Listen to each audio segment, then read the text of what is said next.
अभी आपने कुछ देर पहले गुरु शिष्य का एक नाटक देखा। उस नाटक में बहुत सारे शिष्यों ने मिलकर एक शैतान बच्चे को सबक सिखाया था और उसके तदुपरांत एक और नाटक का मंचन यहाँ पर किया जा रहा है, जिसमें यमुना नदी में कुछ गोपियाँ निर्वस्त्र होकर नहा रही थीं और उनकी ये आदत रोज़ की थी कि वो रोज़ निर्वस्त्र होकर उस नदी में नहाया करती थीं, जिसके कारण श्री कृष्ण ने उन्हें सबक सिखाने के लिए एक लीला की, जिसमें उन्होंने उनके वस्त्र को छुपा दिया था और गोपियों के बहुत आग्रह के बाद भी उनके वस्त्र नहीं लौटाए थे। किंतु फिर बाद में जब उन्होंने उन गोपियों को सबक सिखा दिया और उनसे वचन लिया कि आज के बाद वो निर्वस्त्र होकर नहीं नहाएंगी, तब जाकर उनके कपड़े उन्होंने लौटाए थे। तो इस नाटिका का मंचन हमारे विद्यालय की कुछ छात्राओं के द्वारा किया जा रहा है, जो इस प्रकार है। खाने का बहुत ही आनंद आता है। हाँ। तुम आज खाने में क्या बनाने वाली हो? आज तो मैं सैमी की सब्जी बनाऊंगी। अच्छा, तुम? मैं दाल चावल बनाऊंगी। मैं तो कल भी आऊंगी नहाने, बहुत आनंद आता है। हाँ बहन, बहुत तुम ही क्या आनंद। पहनने वाली हो? कल मैं घाघरा चोली। कल भी आएंगे। हाँ कल भी आएंगे।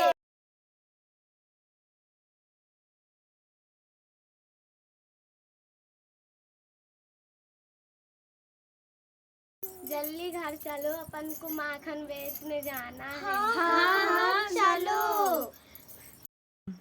हरे राम राम, देखो हमारे वस्त्र कहाँ गए? कहीं कोई बानर तो नहीं ले गया? बानर नहीं, बानराधीश ले गए हैं।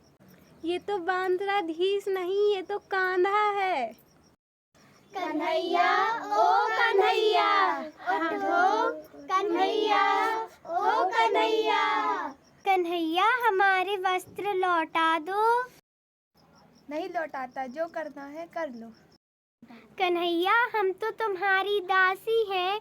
अगर तुम हमें ज्यादा तंग करोगे तो हम तुम्हारे माँ बाबा से शिकायत कर देंगे। एक तो मेरी दासी हो और दूसरी तरफ माँ बाबा की धोस दे रही हो। जाओ, राजा से शिकायत करनी है तो जाके कर दो, जो होगा सो देखा जाएगा। अरे हरी, हम तो निर्वस्त्र हैं, हम कैसे जाएंगे? कन्हैया, हम किसी से शिकायत नहीं करेंगे, हमारे वस्त्र लौटा दो। आओ तो आकर ले जाओ। अरे कान्हा, तुम कैसी बातें करते हो? हम तो निर्वस्त्र हैं। इस अवस्था में आकर हम वस्त्र कैसे ले जाएं? ले गई थी, वैसे आकर ले जाओ। पहले आप नहीं थे और अब आप हो। हम वस्त्र कैसे ले जा सकते हैं? यही तो तुम्हारा भ्रम है। मैं तो पहले भी था और अब भी हूँ।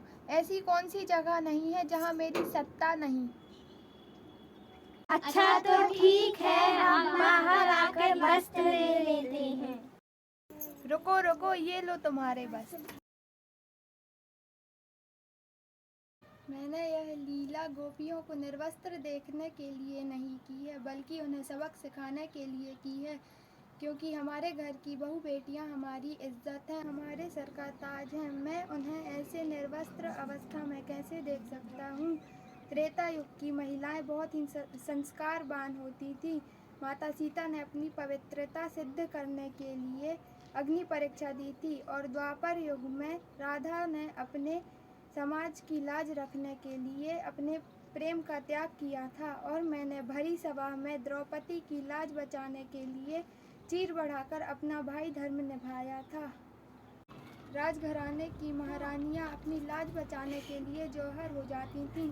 कुछ ने साहस दिखाया और कुछ ने युद्ध कर अपना शासन बचाया।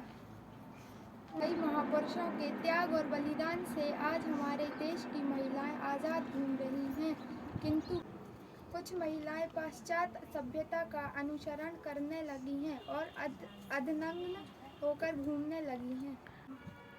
जो हमारी भारतीय संस्कृति को धूमिल करती है। आज़ादी का मतलब तन से अर्धनग्न होना नहीं है, बल्कि विचारों से आज़ाद होना है। धन्यवाद। जय हिंद, जय भारत।